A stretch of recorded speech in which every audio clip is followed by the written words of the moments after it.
The man was hunting when he noticed something terrible. A hunched form suddenly appeared not far away. He knew just by looking at it what he had encountered. So the father and son rushed to hide in the hunter's cabin. Then the man told Blake to make sure he kept quiet. But a few seconds later heavy footsteps sounded outside. The man hurriedly aimed his gun in the direction of the sound. It was his first encounter with a monster in 20 years of hunting. His hands trembled slightly with nervousness. The air was filled with a scent that suffocated him. It was as if the monster was about to break through the door.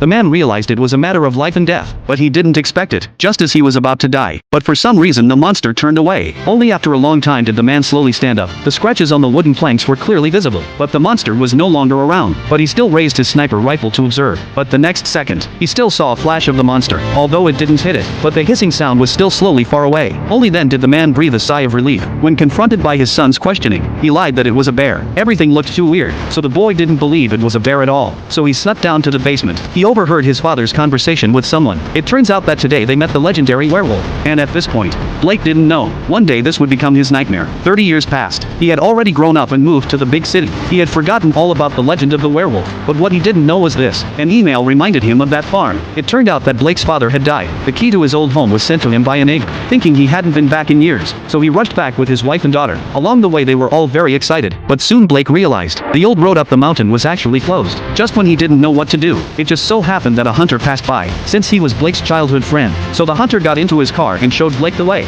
Soon they arrived at the old house, but then something unexpected happened.